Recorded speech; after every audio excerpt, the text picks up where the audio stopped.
Through the Looking-Glass, and What Alice Found There, by Lewis Carroll. Chapter 5. Wool and Water. She caught the shawl as she spoke, and looked about for the owner. In another moment the White Queen came running wildly through the wood, with both arms stretched out wide, as if she were flying, and Alice very civilly went to meet her with the shawl. "I'm very glad I happened to be in the way," Alice said, as she helped her to put on the shawl again. The White Queen only looked at her in a helpless, frightened sort of way, and kept repeating something in a whisper to herself that sounded like bread and butter, and Alice felt as if there was to be any conversation at all, she must manage it herself. So she began rather timidly, "Am I addressing the White Queen?" "Well, yes, if you call that addressing," the Queen said. "It isn't my notion of the thing at all."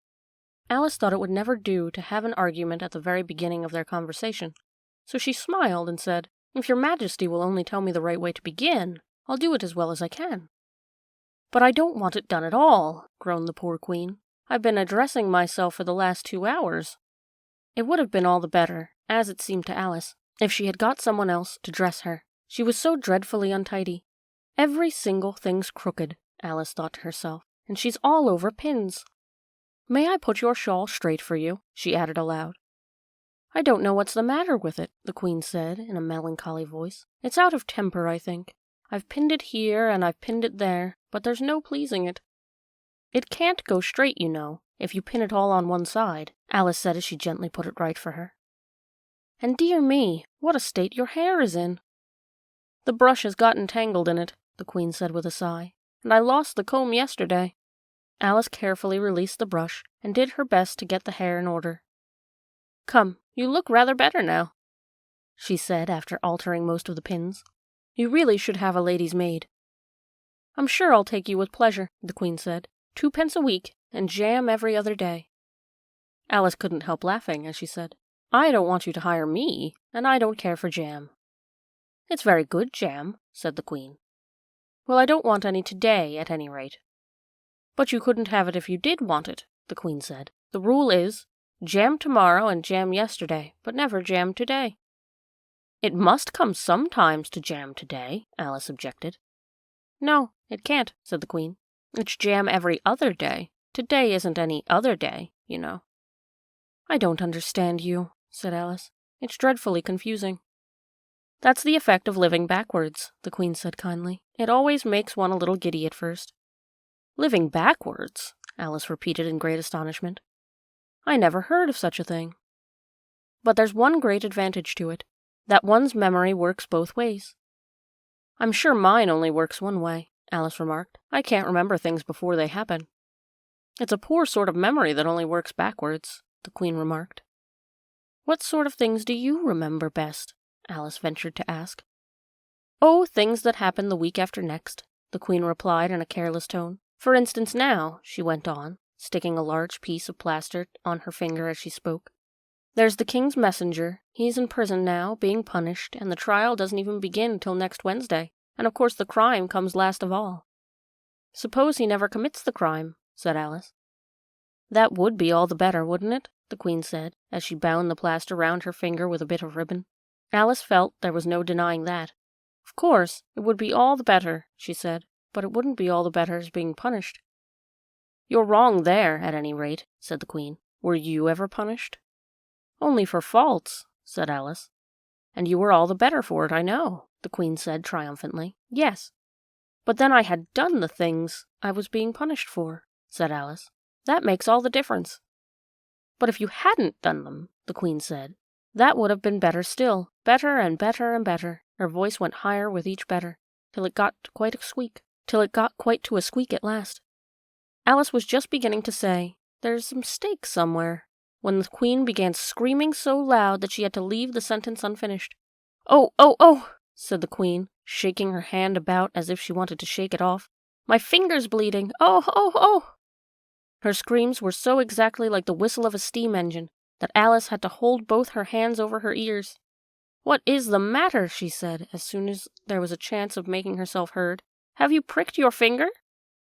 "I haven't pricked it yet," said the Queen, "but I soon shall. Oh, oh, oh." "When do you expect it?" Alice asked, feeling very much inclined to laugh. "When I fasten my shawl again," the poor queen groaned out. "The brooch will come undone directly. Oh, oh!" As she said the words, the brooch flew open, and the queen clutched wildly at it and tried to clasp it again. "Take care," cried Alice. "You're holding it all crooked." And she caught at the brooch, but it was too late. The pin had slipped, and the queen had pricked her finger.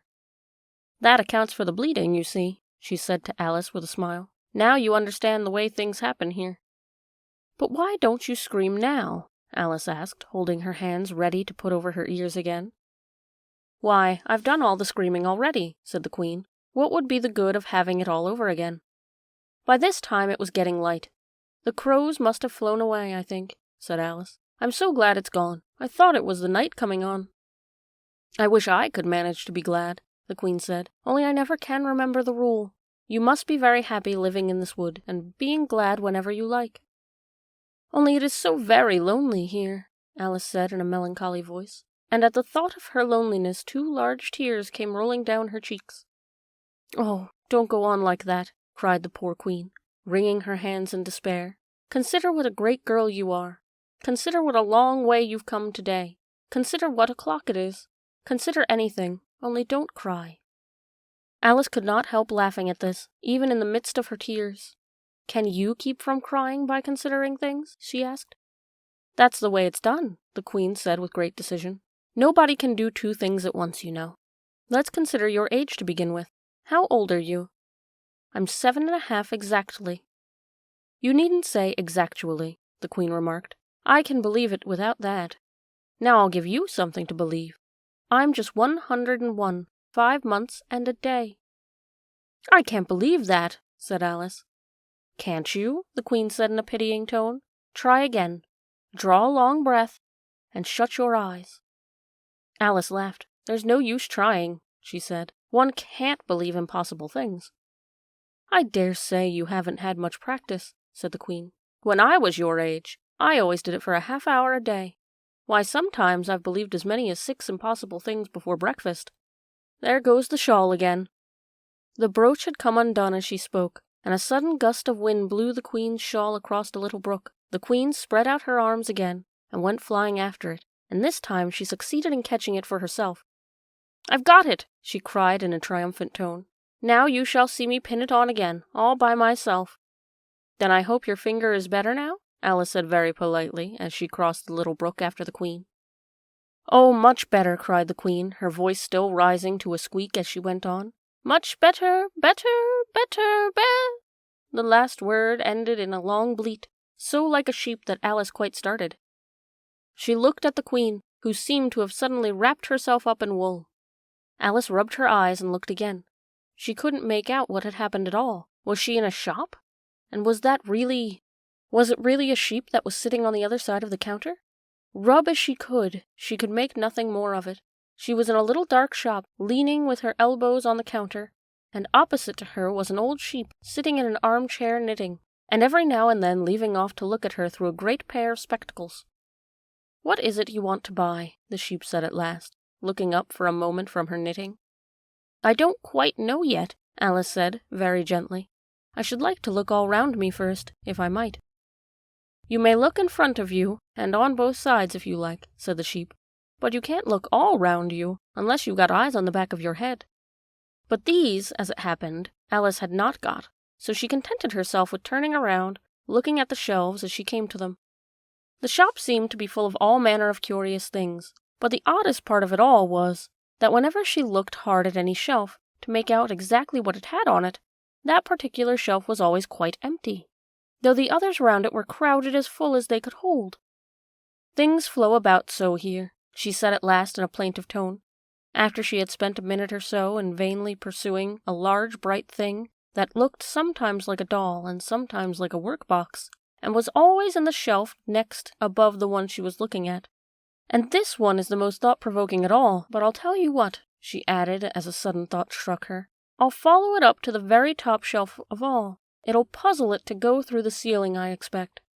But even this plan failed. The thing went through the ceiling as quietly as possible, as if it were quite used to it. "Are you a child, or a teetotum?" the sheep said, as she took up another pair of needles. "You'll make me giddy soon, if you go on turning round like that." She was now working with 14 pairs at once, and Alice couldn't help looking at her in great astonishment. How can she knit with so many? The puzzled child thought to herself. She gets more and more like a porcupine every minute. Can you row? The sheep asked, handing her a pair of knitting needles as she spoke. Yes, a little, but not on land, and not with needles, Alice was beginning to say, when suddenly the needles turned into oars in her hands, and she found that they were on a little boat, gliding along between the banks, so there was nothing for it but to do her best. Feather, cried the sheep, as she took up another pair of needles. This didn't sound like a remark that needed any answer, so Alice said nothing, but pulled away. There was something very queer about the water, she thought, as every now and then the oars got fast in it and would hardly come out again. Feather, Feather, the sheep cried again, taking more needles. I'll be catching a crab directly. A dear little crab, thought Alice. I should like that. Didn't you hear me say feather? The sheep cried angrily, taking up quite a bunch of needles. Indeed I did, said Alice. You've said it very often, and very loud. Please, where are the crabs? In the water, of course, said the sheep, sticking some of the needles into her hair, as her hands were full. Feather, I say. Why do you say feather so often? Alice asked at last, rather vexed. I'm not a bird. You are, said the sheep. You're a little goose. This offended Alice a little, so there was no more conversation for a minute or two, while the boat glided gently on, or sometimes among beds of weeds, which made the oars stick fast in the water worse than ever, and sometimes under trees, but always with the same tall river banks frowning over their heads. Oh, please, there are some scented rushes, Alice cried in a sudden transport of delight. There really are, and such beauties. You needn't say please to me about 'em, said the sheep, without looking up from her knitting. I didn't put 'em there, and I'm not going to take 'em away. No, but I meant, please, may we wait and pick some? Alice pleaded. If you don't mind stopping the boat for a minute. How am I to stop it? Said the sheep. If you leave off rowing, it'll stop itself. So the boat was left to drift down the stream as it would, till it glided gently among the waving rushes, and then the little sleeves were gently rolled up, and the little arms were plunged in elbow-deep to get rushes a good long way down before breaking them off.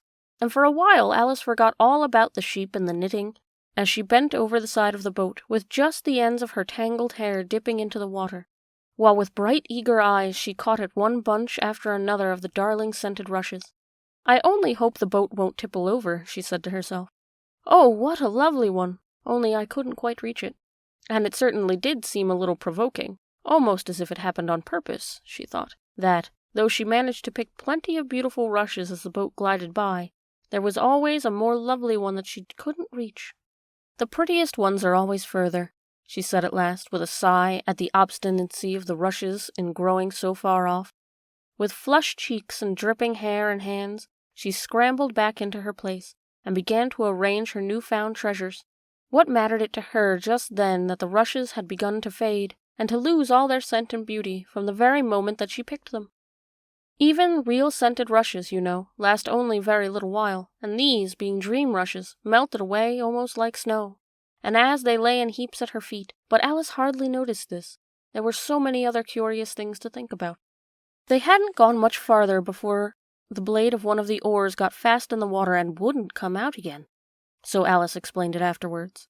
And the consequence was that the handle of it caught her under the chin, and in spite of a series of little shrieks of "Oh, oh, oh!" from poor Alice, it swept her straight off the seat and down among the heaps of rushes. However, she wasn't hurt, and was soon up again, and Sheep went on with her knitting all the while, just as if nothing had happened. "That was a nice crab you caught," she remarked as Alice got back into her place, very much relieved to find herself still in the boat. "Was it? I didn't see it," said Alice, peeping cautiously over the side of the boat into the dark water. "I wish it hadn't let me go. I should so like to see a little crab to take home with me." But the sheep only laughed scornfully and went on with her knitting. "Are there many crabs here?" said Alice. "Crabs and all sorts of things," said the sheep. "Plenty of choice, only make up your mind. Now, what do you want to buy?" "To buy?" Alice echoed in a tone that was half astonished and half frightened, for the oars and the boat and the river had all vanished in a moment, and she was back again in the little dark shop. "I should like to buy an egg, please," she said timidly, How do you sell them? 5 farthing for one, 2 for two, the sheep replied. Then 2 are cheaper than 1, Alice said in a surprised tone, taking out her purse. Only you must eat them both if you buy 2, said the sheep. Then I'll have 1, please, said Alice, and she put the money down on the counter, for she thought to herself, they mightn't be at all nice, you know. The sheep took the money and put it away in the box. Then she said, I never put things into people's hands. That would never do. You must get it for yourself. And so saying, she went off to the other end of the shop to set the egg upright on a shelf. I wonder why it wouldn't do, thought Alice, as she groped her way among the tables and chairs, for the shop was very dark towards the end. The egg seems to get farther away the more I walk towards it. Let me see. Is this a chair? Why, it's got branches, I declare. How very odd to find trees growing here. And actually, here's a little brook. Well, this is the very queerest shop I ever saw. So she went on, wondering more and more at every step, as everything turned into a tree the moment she came up to it, and she quite expected the egg to do the same. Chapter 6. Humpty Dumpty. However, the egg only got larger and larger, and more human. When she had come within a few yards of it, she saw that it had an eyes and a nose and a mouth, and when she had come close to it, she saw very clearly that it was Humpty Dumpty himself. It can't be anybody else, she said to herself. I'm as certain of it as if his name were written all over his face. It might have been written 100 times easily on that enormous face. Humpty Dumpty was sitting with his legs crossed, like a Turk, on top of a high wall. Such a narrow one that Alice quite wondered how he could keep his balance. And, as his eyes were steadily fixed in the opposite direction, he didn't take the least notice of her. She thought he must have been a stuffed figure after all. And how exactly like an egg he is, she said aloud, standing with her hands ready to catch him, for she was every moment expecting him to fall. It's very provoking, Humpty Dumpty said after a long silence, looking away from Alice as she spoke, to be called an egg. Very. I said you looked like an egg, sir, Alice gently explained, and some eggs are very pretty, you know, she added, hoping to turn her remark into some sort of compliment. Some people, said Humpty Dumpty, looking away from her as usual, have no more sense than a baby. Alice didn't know what to say to this. It wasn't at all like conversation, she thought, as he never said anything to her. In fact, his last remark was evidently addressed to a tree, so she stood and softly repeated to herself, Humpty Dumpty sat on a wall. Humpty Dumpty had a great fall. All the king's horses and all the king's men couldn't put Humpty Dumpty in his place again. That last line is much too long for the poetry, she added, almost out loud, forgetting that Humpty Dumpty would hear her. Don't stand there chattering to yourself like that, Humpty Dumpty said, looking at her for the first time, but tell me your name and your business. My name is Alice, but... It's a stupid enough name, Humpty Dumpty interrupted impatiently. What does it mean? Must a name mean something? Alice asked doubtfully. Of course it must, Humpty Dumpty said with a short laugh. My name means the shape I am, and a good handsome shape it is too. With a name like yours, you might be any shape almost. Why do you sit out here all alone? Said Alice, not wishing to begin an argument. Why, because there's nobody with me, cried Humpty Dumpty. Did you think I didn't know the answer to that? Ask another. Don't you think you'd be safer down on the ground? Alice went on, not with any idea of making another riddle, but simply in her good-natured anxiety for the queer creature. That wall is so very narrow. What tremendously easy riddles you ask, Humpty Dumpty growled out. Of course I don't think so. Why, if I ever did fall off, which there's no chance of, but if I did, here he pursed his lips and looked so solemn and grand that Alice could hardly help laughing.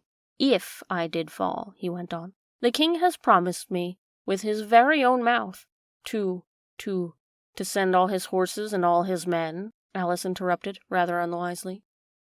Now I declare that's too bad, Humpty Dumpty cried, breaking into a sudden passion. You've been listening at doors, and behind trees and down chimneys, or you couldn't have known it.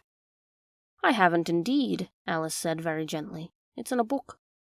Ah, well, they may write such things in a book, Humpty Dumpty said in a calmer tone. That's what you call a history of England, that is. Now, take a good look at me. I'm one that has spoken to a king, I am. Mayhap you'll never see such another.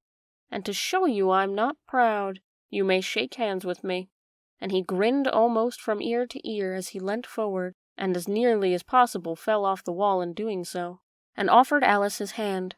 She watched him a little anxiously as she took it. If he smiled much more, the ends of his mouth might meet behind, she thought, and then I don't know what would happen to his head. I'm afraid it would come off. "Yes, all his horses and all his men," Humpty Dumpty went on. "They'd pick me up in a minute, they would. However, this conversation is going on a little too fast. Let's back to the last remark but one." "I'm afraid I can't quite remember it," Alice said very politely. "In that case, we start fresh," said Humpty Dumpty, "and it's my turn to choose a subject." He talks about it just as if it was a game, thought Alice. "So here's a question for you. How old did you say you were?" Alice made a short calculation and said, 7 years and 6 months. "Wrong!" Humpty Dumpty exclaimed triumphantly. "You never said a word like that." "I thought you meant, how old are you?" Alice explained. "If I'd meant that, I'd have said it," said Humpty Dumpty. Alice didn't want to begin another argument, so she said nothing. 7 years and 6 months, Humpty Dumpty repeated thoughtfully. An uncomfortable sort of age. Now, if you'd asked my advice, I'd have said, leave off at 7. But it's too late now. "I never ask advice about growing," Alice said indignantly. "Too proud?" the other inquired. Alice felt even more indignant at the suggestion. "I mean," she said, "that one can't help growing older." "One can't, perhaps," said Humpty Dumpty, "but 2 can. With proper assistance, you might have left off at 7. "What a beautiful belt you've got on," Alice suddenly remarked. They had had quite enough of this subject of age, she thought, and if they were to take turns in choosing subjects, it was her turn now, at least. She corrected herself on second thoughts. "A beautiful cravat, I should have said. No, a belt, I mean. I beg your pardon," she added in dismay, for Humpty Dumpty looked thoroughly offended, and she began to wish she hadn't chosen that subject. If I only knew, she thought to herself, what was neck and which was waist.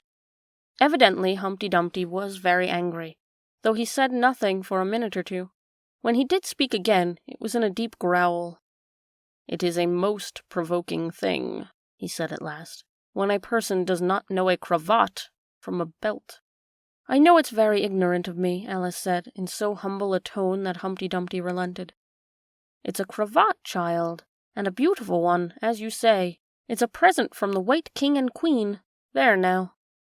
"Is it really?" said Alice, quite pleased to find that she had chosen a good subject after all. "They gave it to me," Humpty Dumpty continued thoughtfully, as he crossed one knee over the other and clasped his hands around it. "They gave it to me for an unbirthday present." "I beg your pardon," Alice said with a puzzled air. "I'm not offended," said Humpty Dumpty. "I mean, what is an unbirthday present?" "A present given when it isn't your birthday, of course." Alice considered a little. "I like birthday presents best," she said at last. "You don't know what you're talking about," cried Humpty Dumpty. "How many days are there in a year?" 365, said Alice. "And how many birthdays have you?" 1. "And if you take 1 from 365, what remains?" 364, of course. Humpty Dumpty looked doubtful. "I'd rather see that done on paper," he said. Alice couldn't help smiling as she took out her memorandum book and worked the sum for him. Humpty Dumpty took the book and looked at it carefully. "That seems to have been done right," he began. "You're holding it upside down," Alice interrupted. "To be sure I was," Humpty Dumpty said gaily, as she turned it round for him. "I thought it looked a little queer. As I was saying, that seems to have been done right, though I haven't time to look it over thoroughly just now. And that shows that you are 364 days when you might get unbirthday presents." "Certainly," said Alice. "And only 1 for birthday presents, you know. There's glory for you." "I don't know what you mean by glory," Alice said. Humpty Dumpty smiled contemptuously. "Of course you don't, till I tell you. I meant, there's a nice knock-down argument for you." "But glory doesn't mean a nice knock-down argument," Alice objected. "When I use a word," Humpty Dumpty said in a scornful tone, "it means just what I choose it to mean, neither more nor less." "The question is," said Humpty Dumpty, "which is to be master, that's all." Alice was too much puzzled to say anything, so after a minute, Humpty Dumpty began again. They have a temper, some of them, particularly verbs. They're the proudest adjectives you can do anything with, but not verbs. However, I can manage a whole lot of them. Impenetrability, that's what I say. Would you tell me, please, said Alice, what that means? Now you talk like a reasonable child, said Humpty Dumpty, looking very much pleased. I meant by impenetrability that we've had enough of that subject, and it would be just as well if you'd mention what you mean to do next, as I suppose you don't mean to stop here all the rest of your life. That's a great deal to make one word mean, Alice said in a thoughtful tone. When I make a word do a lot of work like that, said Humpty Dumpty, I always pay it extra. Oh, said Alice. She was too much puzzled to make any other remark. Ah, you should see 'em come round me of a Saturday night, Humpty Dumpty went on, wagging his head gravely from side to side. For to get their wages, you know. Alice didn't venture to ask what he paid them with, and so you see I can't tell you. You seem very clever at explaining words, sir, said Alice. Would you kindly tell me the meaning of the poem Jabberwocky? Let's hear it, said Humpty Dumpty. I can explain all the poems that were ever invented, and a good many that haven't been invented just yet. This sounded very hopeful, so Alice repeated the first verse. 'Twas brillig, and the slithy toves did gyre and gimble in the wabe. All memsy were the borogoves, and the momraths outgrabe. That's enough to begin with, Humpty Dumpty interrupted. There are plenty of hard words there. Brillig means 4 o'clock in the afternoon, the time when you begin broiling things for dinner.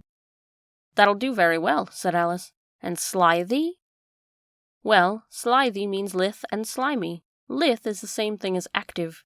You see, it's like a portmanteau. There are 2 meanings packed up into one word. I see it now, Alice remarked thoughtfully. And what are toves? Well, toves are something like badgers. They're something like lizards.